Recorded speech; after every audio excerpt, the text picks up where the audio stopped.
be brought in. The largest hydraulic jack on site.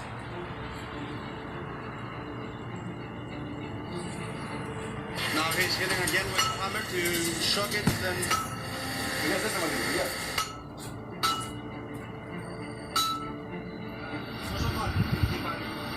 With machines this big, it's all about thinking laterally and using what you've got. The jack can lift 80 tons, enough to force 60 family cars into the sky. You can see the cylinder is much bigger, so the force will be much higher. Okay, it's moving.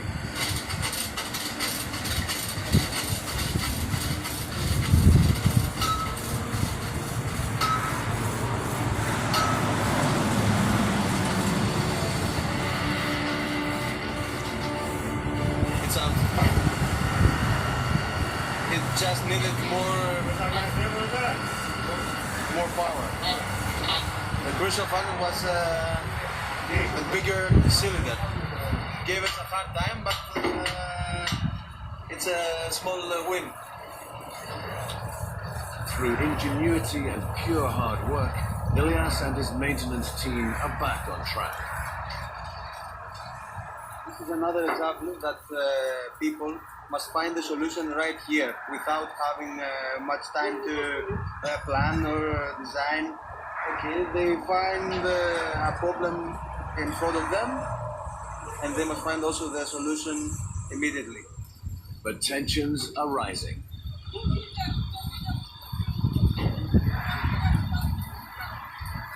The repair window is coming to a close.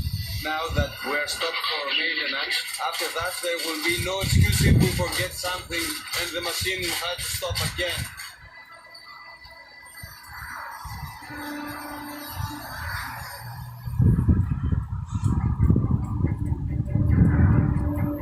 Three months later, and the temperature has plunged to -10. Have the repairs on Epsilon 1 managed to last the winter? Far in the distance, a giant machine is moving. Its 16-meter bucket wheel is rotating. The 50-meter boom is swinging. And its 9 new crawler tracks are driving forward. Epsilon 1 is back in action. We managed to perform difficult tasks at very difficult conditions in a short time. Even in times that no one expects us to succeed.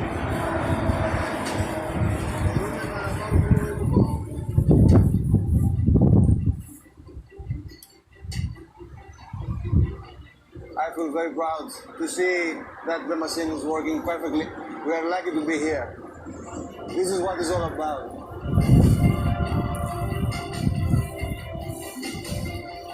Monsters of mining, tucked away in landscapes of their own devising, are the machines that provide power to our cities and the steel for our buildings.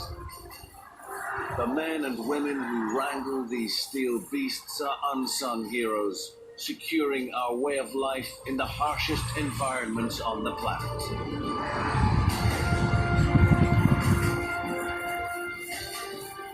So spare a thought for these engineering marvels next time you charge your phone. Thank you, Dirty Great Machines.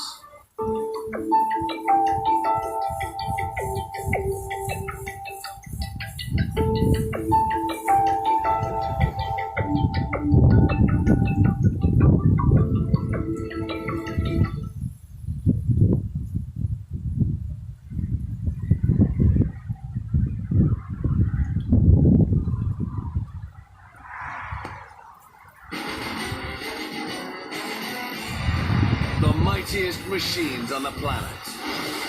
Big, mean, invincible.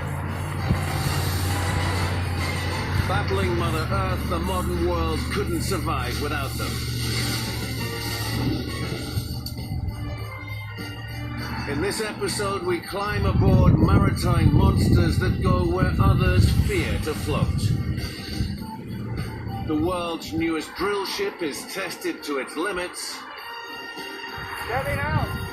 Just holding there. A mighty pipe lay vessel builds Europe's longest subsea pipeline. And the world's largest jet trencher Dropping down. blasts the seabed. It's time to get behind the wheels of some dirty great machines.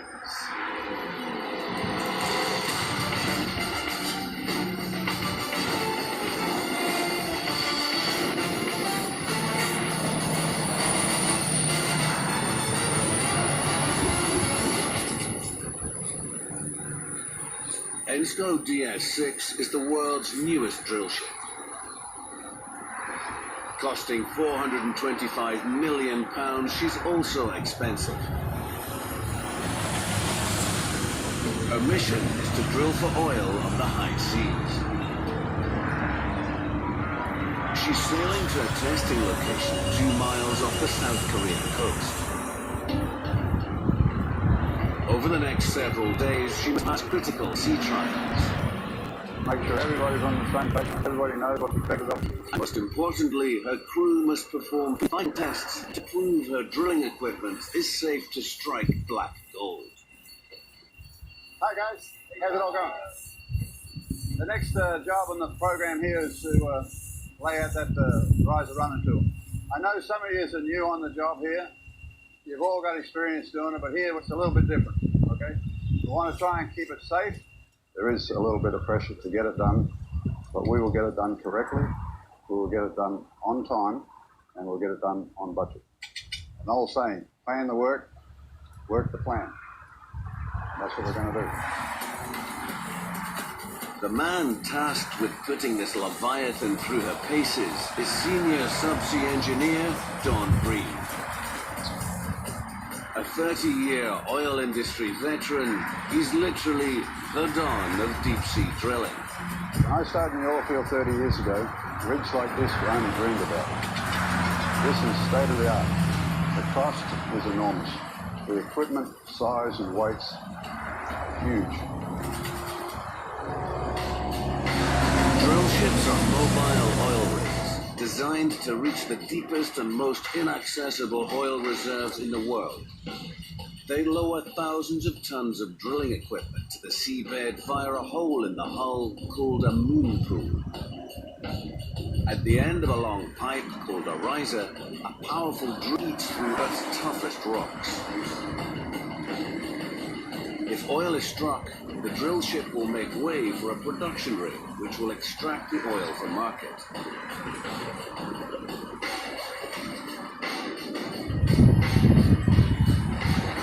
Stage 1 of Ensco DS6's test is to ensure that two 23-meter, 25-ton riser sections thread together perfectly.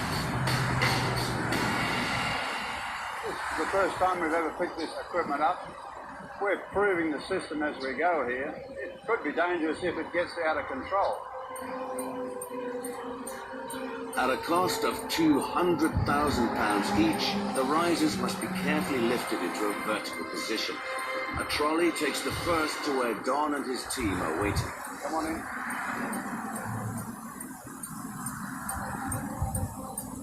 Lifting weight equivalent to nearly 2 double-decker buses is dangerous work, so safety on board Ensco DS6 is of paramount importance. These pieces of equipment are very big. They will tear up some equipment if they hit it. The object is to keep everything under control. Never let anything go once you lift it. You have to be able to control it. Okay, get in out. Slow down, slow down.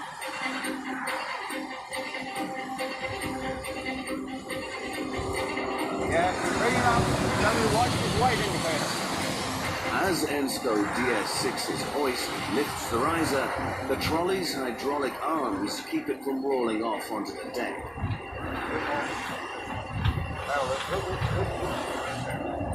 Hey, hold on. The hoist has unexpectedly shut down. Guys, I'm out. Yeah.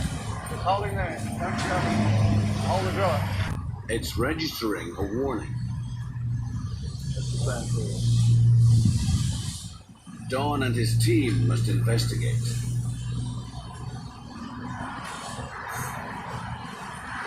Still in the anti-collision mode. The anti-collision system has stopped the hoist. They need to make sure it's safe to proceed. You're up against it. It wasn't open, but the owner said, oh, it was showing no position. Make sure you're in free wheel. Are you in free wheel? Okay. Tony, come down easy. Don and his team decide it's safe to continue. Oh, it should be right to come in now. Pick up on the driller, just a tad. Steady, but you've got to clear the handrail. You want to try and get that up as tall as you can. Okay? Oh, that's good. Nice and tall. Okay, now you can come back on. That's good, man. Okay. Get him to release the arm. The riser is vertical. Now the team must thread it through the drill floor. Come down easy on the drill.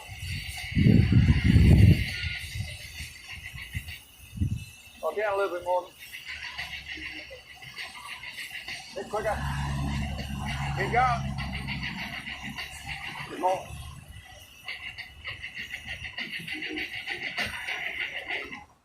Okay. It's taken 4 hours to install the first 20-meter long riser. As dusk falls, Don's team start installing the second. Yeah, go ahead. Yeah, as soon as he gets that out of the way. It's almost there right now. Let's go all the way. Keep all the way. Okay, I'm good there. 1 hour later, We're good here. Okay. they finally thread the risers together. We're pretty much finished on the floor here for a little bit. Okay. Actually went really well. Progressed quite smoothly. The equipment worked well. The hands worked well. We got it in, landed safely, no problem. Stage 1 is complete, right on schedule.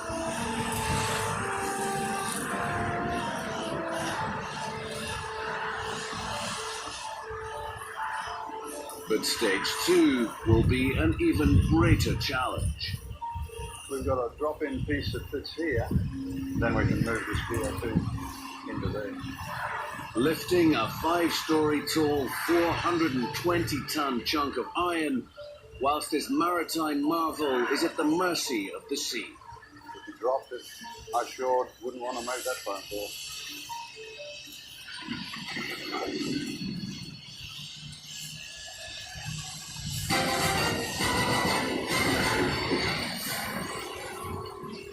Two miles off the South Korean coast, the world's newest drill ship, ENSCO DS-6, is being put through her paces.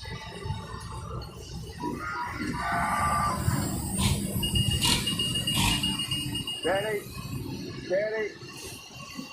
Down on the drill. It's up to Don Green's team to ensure she passes a series of critical tests and safety checks to prove she's ready to drill for oil. Are we down? There you go. Good. Systems are big and complex. The equipment weight and size is huge. It's crucial that we get this right here. We have to have it well back. ENSCO DS-6's vital statistics are off the scale. Her giant hoist can lift close to 1,000 tons. That's the same weight as 15 battle tanks. A 3,000-meter riser pipeline is about the height of 7 Empire State Buildings. Inside, a drill pipe cuts through rock to a depth of 12,000 meters. That's 40,000 feet, the same distance as an airliner flies above the ground. And at 425 million pounds, she'd put a dent in even Roman Abramovich's wallet. ENSCO DS-6's tests are the finale of a 4-year project to build the state-of-the-art drill ship. And it all started here. Samsung Heavy Industries' 1,000-acre mega factory in South Korea.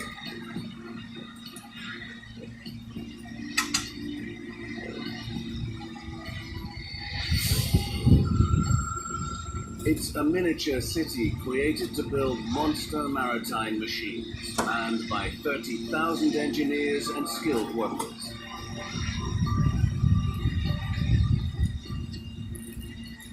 One of them is Yong-sik Chung.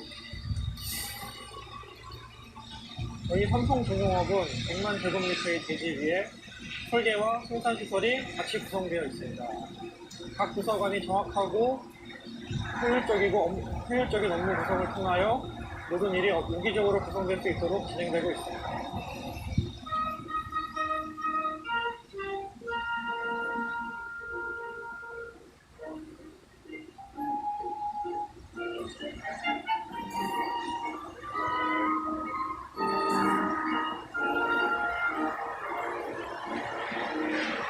A ship like Ensco DS6 starts life as thick steel plates. Robotic oxyacetylene torches divide them into thousands of different components.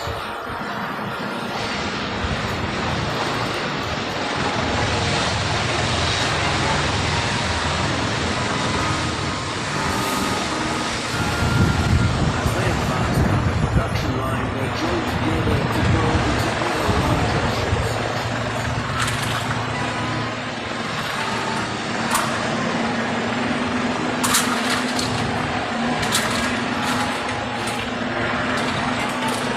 Finally, the world's largest total cranes connect 9 massive sections to make up a complete ship.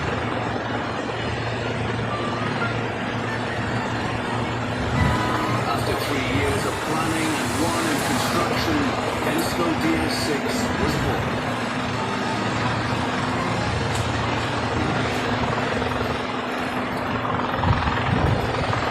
Miles out to sea, Don's team have already completed the first major test, the installation of a pair of 23-meter-long risers.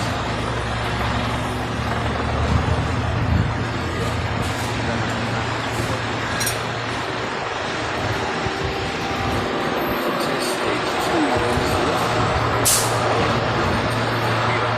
one for a trial demonstration.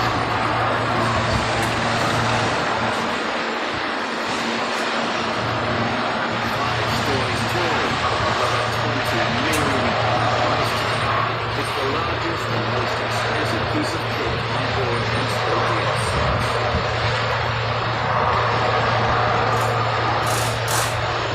But it's a vital piece of safety, managing risks associated with offshore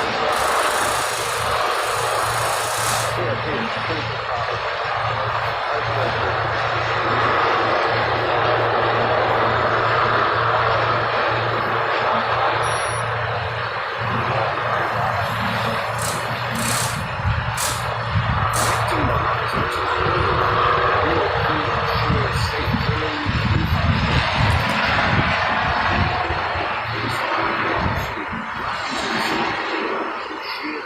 and seal the ground and oil from rising to the surface. It's critical Ensco DS6 proves she can deploy this vital piece of safety equipment.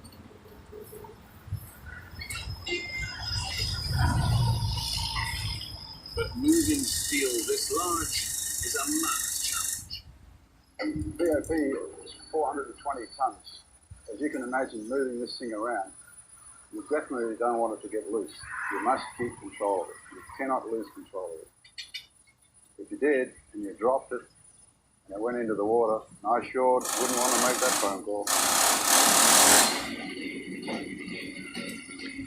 We're okay on the moon call, mate. Come on down. Greg and Moonpool, we're coming on up. The hoist lifts the BOP from its storage area.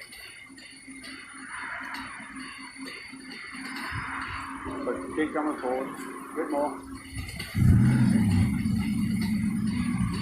Together. Try and bring it forward a tad more. Right, very good.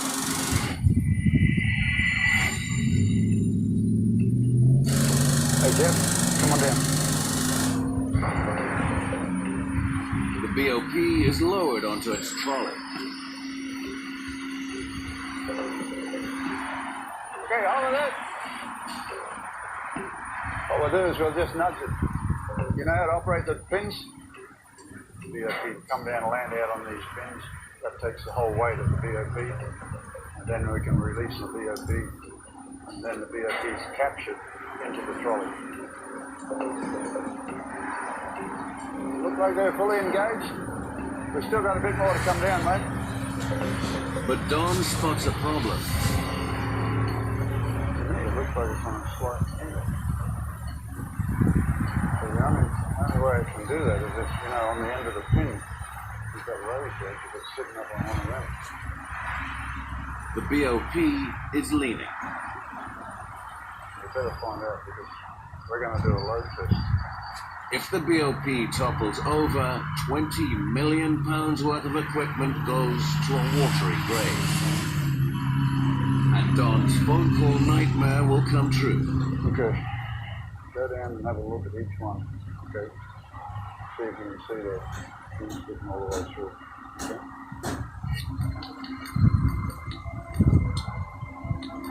So Don sends down an engineer to investigate. Like a human endoscope, he must photograph the locking pins down in the BOP's belly. This is the first time we've sat it in there, so we need to just confirm that everything is correct. I'll measure it up now and come back with an answer here in a minute.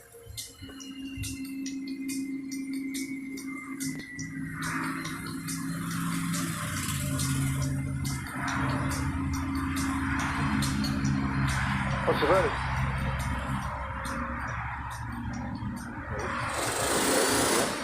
That's okay. That's okay. All engaged. The BOP is secure. We checked it out and everything's okay. We went down and inspected the pins, no problem. So we got it landed. The drama's over and the tests can safely continue.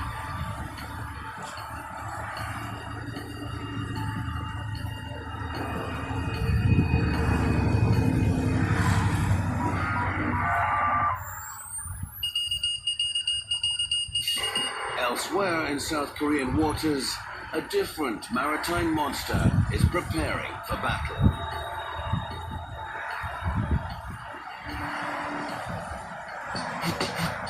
UT-1 is one of the world's largest remotely operated vehicles. 10 million pounds worth of engineering, it's designed to bury underwater cables and pipelines in trenches cut into the seabed. With clients demanding it must be working within the next 5 hours, UT-1's crew are battling to complete checks and get the machine into the sea before time runs out.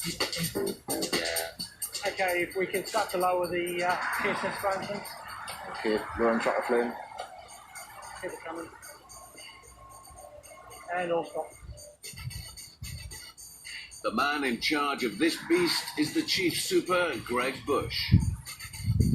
UT-1 is the world's largest, most powerful, free-swimming, remotely operated jetting trencher. If you want your product buried quicker, deeper, first go, UT-1's the vehicle to use. Jet trenchers are giant submersibles launched from surface ships. They descend into the depths where their mighty water cannons, called jet legs, blast the seabed. Creating trenches of up to 10 feet deep, undersea pipes and cables are swallowed up and protected. UT-1's mission is to bury a 60-mile-long undersea electricity cable between the South Korean islands of Jeju and Jindo. The cable has already been laid on the seabed along a geologically suitable route and must now be buried to protect it from ocean currents and fishing boats.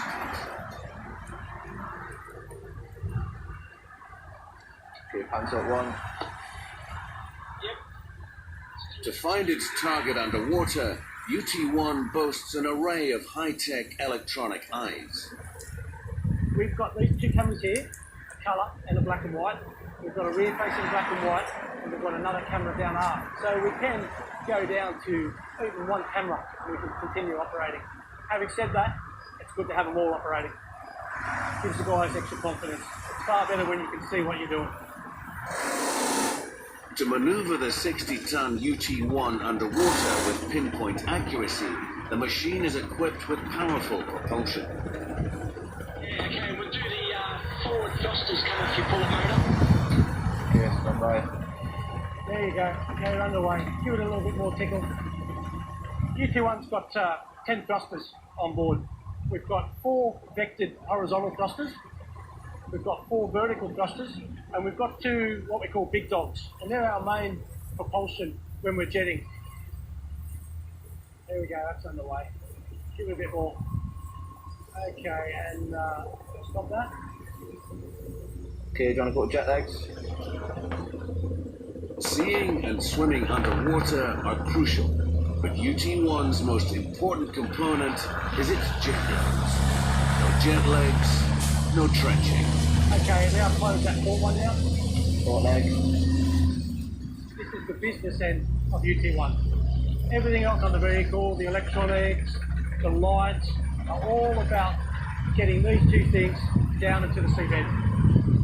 3 meters long with a combined weight of 1.5 tons, UT-1's jet legs are designed for one purpose: blasting the seabed into submission. The 4 water pumps that we have here can deliver roughly 5,000 cubic metres of water an hour, which is equivalent to filling up 2 Olympic-sized swimming pools in 1 hour. All that water is delivered through this pipework system into the jet legs and out through the jet nozzles into the seabed, creating a large trench up to 3 metres deep that the product will settle down to the bottom of. All stop. Okay, that's good. If we can have starboard jet leg tilt forward. After thorough pre-dive checks, Greg gives UT-1 a clean bill of health. Yeah, that's good. Cheers, thanks. Now just 3 hours remain before the trenching deadline.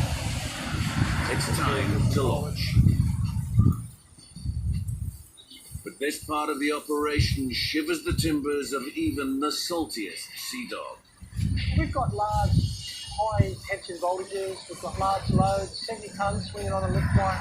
So we've got to make sure that everybody is up to the job.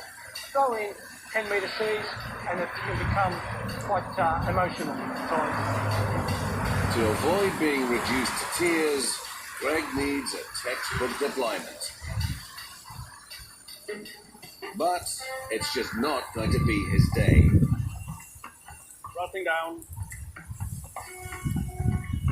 As a mysterious underwater object threatens to jeopardize the entire mission. I don't know what it is.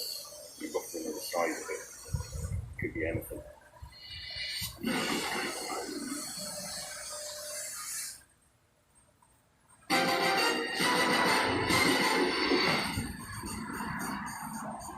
"100 miles off the South Korean coast, a giant submersible, UT-1, is about to be launched. Within the next 2 hours, the machine must be underwater and burying a pre-laid electricity cable between the South Korean islands of Jeju and Jindo. The clock's ticking for Chief Greg Bush and his team. Operating UT-1 on this project, we have about 6 clients on board. All want to get the job done. Time is money, as everybody knows. So there's a bit of pressure that we get to make sure that we're achieving the highest speeds and the highest depth of burial first time.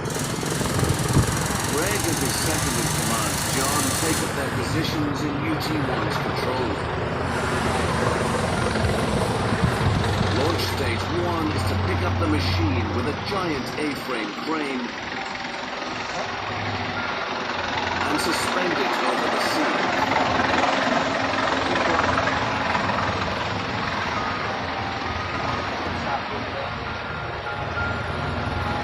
Greg carefully guides the A-frame via joystick controls. So I just knock the cursor off for now. Now comes stage 2, deploying UT-1 into the water. But this is the riskiest part of the operation.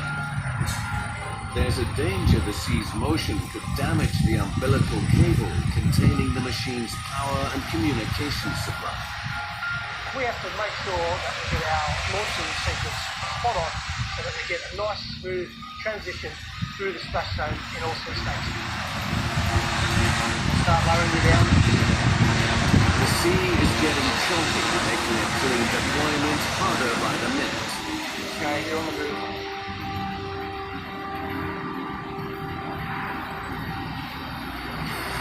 Just seeing there's a chatter. Okay, mate, that's constant tension.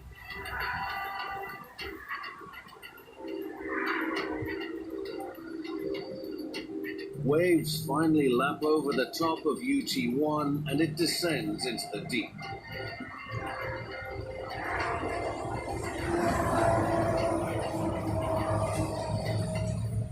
Okay, at 10 metres below the surface. Good job, guys.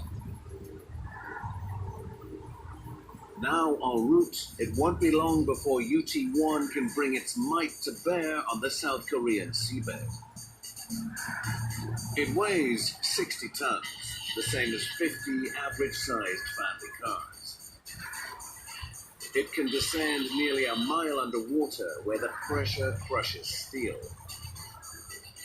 The jet-leg water cannons are 35 times more powerful than a fire hose, burying the largest cables in trenches up to 3 meters deep. That's motor 1 running and got boost pressure. In UT-1's control room, pilot Kent Warbrick flies the machine down to the ocean floor. Thrusting down. 40%. That's UT-1 on the way to the seabed. His mission is to find the electricity cable 40 meters below and blast it into a trench. He deftly maneuvers UT-1 via joysticks controlling the machine's thrusters. All stop on the downs. 33 meters. But a nighttime launch makes flying UT-1 doubly hard. When you are flying a UT-1 to the seabed in the dark, when there's no visibility, it's actually more or less like flying in a helicopter in the dark and try to land it. 4 meters to go. UT-1 must be trenching within the hour to stay on schedule. And with an operating cost of over £65,000 a day, the client is breathing down Kent's neck. The pressure is on. And all stop there. Let's UT-1 on the seabed.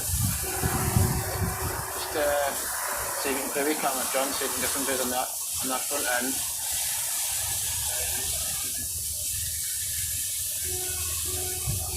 But there's a problem.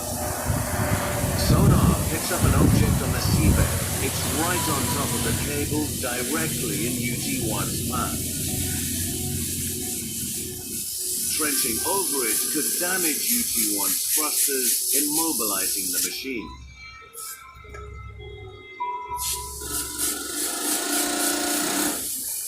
Subsea pilot Craig Smith monitors the situation. At the moment it's an unidentified object, we don't know what it is. We roughly know the size of it. We don't know, it could be anything. We're going in now to get a better look at it, get an inspection, see what it is, and possibly to remove it.